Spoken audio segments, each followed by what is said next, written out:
It was a week before the predicted date, September 23rd, when Maya first saw the video. On her phone's screen glowed a clip titled, "Rapture is coming." The girl in the video claimed she had a vision. "Clouds will gather, and the sky will split at dawn," she whispered, trembling. It was part of a viral wave named #RaptureTok, sweeping across TikTok, Instagram, and YouTube. Wikipedia. Maya, a college student, was skeptical. She wasn't very religious. She believed in God, but her faith was weak, scattered like leaves in the wind. Still, there was something about the video that unsettled her. That night, she lay awake, scrolling through hundreds of posts, rapture predictions, preparing your soul checklists, people selling their cars, leaving their jobs. Wikipedia. The next morning, the sky was calm, but when Maya stepped out to buy breakfast, she noticed an odd, low hum in the air. The breeze felt heavy, as though air itself was pressing on her chest. She looked up. The sky was different. A soft pink layer far above, then a deeper gray. It was as if someone had painted clouds in streaks, weaving them across the horizon. She shook her head. "Stop it. It's just clouds." Still, she couldn't shake off the feeling. At college, her friends talked about buyouts, retirement, and getting ready if it happens. Some called for conversions. Others turned the whole thing into a meme. That evening, Maya decided to go to her grandmother's house. Her grandmother, Aisha, was deeply religious. When Maya told her about the viral prediction, Aisha placed a calm hand on her shoulder and said, "Fear pushes people somewhere. We trust Allah, but hope. We must prepare with faith, not panic." Aisha asked Maya to pray with her. Together, they stood in the small prayer area of her house. The gentle hum of the evening wind, the distant call to prayer, and her grandmother's voice reciting Quranic verses created a peaceful cocoon around her. Later that night, Maya had a dream. She was standing on a cliff edge, the sky above divided by a giant tear in the clouds. Through it, a radiant light poured down, not harsh, but gentle, welcoming. In the distance, she saw people walking calmly into the light.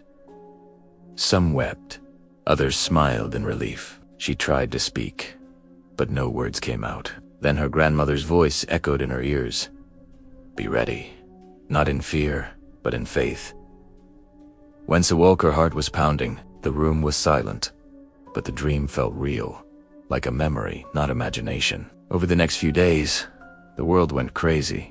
People posted about last-minute confessions, viral and massive upward spikes in donations to religious charities. But for Maya, something shifted internally. She realized she didn't need to abandon her life or sell her possessions to find meaning. She could prepare in her heart. On September 23rd, dawn broke with an unusual glow. The sky was streaked with soft salmon and gold, like an ethereal painting. Maya stepped out on her balcony, her grandmother beside her. The low hum returned, but it wasn't scary anymore. Just an ambient vibration, as if the world was collectively holding its breath. Suddenly, the clouds above parted slightly, revealing a bright, gentle light that bathed the town. For a moment, time seemed to stand still. Birds stopped mid-flight. A distant church bell, a mosque's minaret, and the hum of electricity all seemed to harmonize. Maya closed her eyes. She felt a warmth on her face, as though the light was touching her soul directly. Nearby, she felt her grandmother tremble, but also an unspoken peace. Then, nothing dramatic. No lightning, no apocalypse. The sky slowly closed again. The light softened, and the hum faded.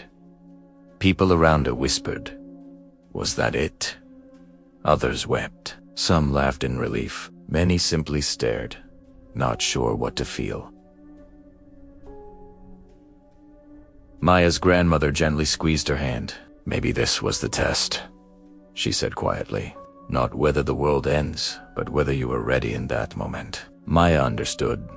The viral fears, the memes, the predictions, they forced her to confront something deeper in her soul. She realized that her faith didn't need grand signs. It needed sincerity. She didn't need to be perfect, just present. As the day continued, life slowly returned to its usual rhythm. But for Maya, nothing would ever be the same. She made a promise to herself: to pray more earnestly, to forgive more easily, and to live in a way that, if tomorrow come in whatever form, she would face it with peace.